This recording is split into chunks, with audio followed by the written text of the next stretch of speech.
नमस्कार जैन साथियों भारत देश में नारी सम्मान मात्र और मात्र एक ढकोसला बन के रह गया है। क्योंकि मैं देखता हूँ कि अभी कांग्रेस के तथाकथित नेता हैं मेवाराम जैन, जिनका वीडियो वायरल हुआ है और उनके ऊपर आरोप लगा है कि ये जो है पिछले 10 साल और 15 साल से माँ और बेटी दोनों के साथ यौन शोषण कर रहे हैं।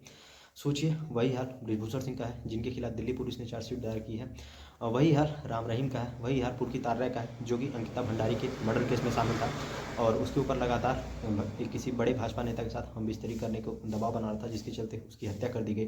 तो ये सब चीज़ें सोच के देश में नारा देना कितना आसान होता है, बेटी बचाओ बेटी पढ़ाओ, बेटी हूँ लड़ सकती हूँ, प्रियंका गांधी हो चाहे भारतीय जनता पार्टी के मोदी जी हो या अमित शाह हो, लोगों को नारा देना कितना आसान होता है।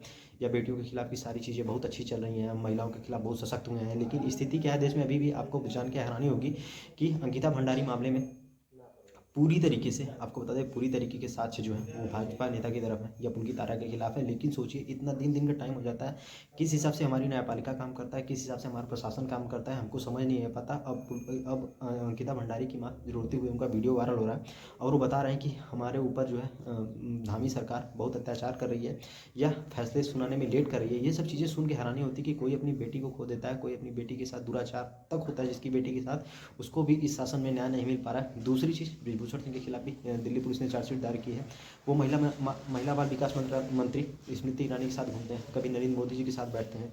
तो इस हिसाब की चीज़ें देख के बड़ी हैरानी होती है। हरियाणा में जो है आप देखना मनोहर लाल खट्टर की सरकार है, लेकिन वहाँ पे जो है राम रहीम है, वो बार बार पैरोल पे बाहर आता है और चीज़ें देख के बड़ी हैरानी होती है कि आखिर देश में कानून को खिलवाड़ बनाना कितना आसान है। उसको 20 साल से ऊपर की भी सजा हुई है, लेकिन मेरे को दिखता है कि साल भर में वो 8 महीने तो वो बाहर ही रहता है। पता नहीं कब सरकार उसको अंदर डालती है। ये सब बस वोट बैंक की राजनीति है। और सोचिए, इन दुराचारियों इन बलात्कारियों के खिलाफ ये सरकारें कितनी टर्म हो जाती हैं, चाहे प्रियंका गांधी हो चाहे भारतीय जनता पार्टी हो।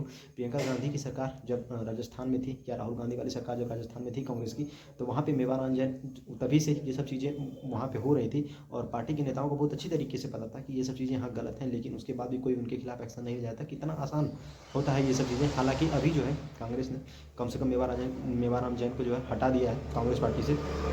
दूसरी चीज़, कोई भी नेता हो, आपको स्लोगन डालने की ज़रूरत नहीं है कि बेटी हूँ लड़ सकती हूँ या बेटी बचाओ या बेटी पढ़ाओ, नारी सम्मान, ये तमाम फलाना ढिमकाना देश का ढकोसला करने की ज़रूरत नहीं है। अगर नारियों को वास्तव में आप सम्मान देना चाहते हैं, उनके लिए कुछ करना चाहते हैं, तो मात्र उनके लिए सुरक्षा दीजिए, पढ़ाई की व्यवस्था करिए, रोजगार की व्यवस्था करिए। फालतू की बकवास या नारा देने से कुछ नहीं बदल जाता है। आप लोग बड़े बड़े लोग हैं, महलों में बैठ जाते होंगे, 10-10 20-20 एकड़ में आपके बंगले बनाए गए हैं, लोगों आपको फ़र्क नहीं पड़ने वाला है। लेकिन अंकिता भंडारी या राम रहीम से जो लोग त्रस्त हैं, या अंकिता भंडारी मामले में जो लोग दोषी, उनके ऊपर कार्रवाई होनी चाहिए, राम रहीम मामले में कार्रवाई होनी चाहिए, ये सब चीज़ें होनी चाहिए, लेकिन नहीं हो पाती हैं। धन्यवाद। इन सभी घटनाओं पे आपकी राय क्या है, कमेंट सेक्शन में जरूर बताएं। क्योंकि देश में कानून मात्र और मात्र एक तमाशा बन के रह गया है। अगर आप किसी पार्टी के समर्थक वाले नेता हैं तो कानून आपके लिए मात्र और मात्र बौना साबित होता है। इस पर आपकी राय क्या है, कमेंट सेक्शन में जरूर बताएं। धन्यवाद।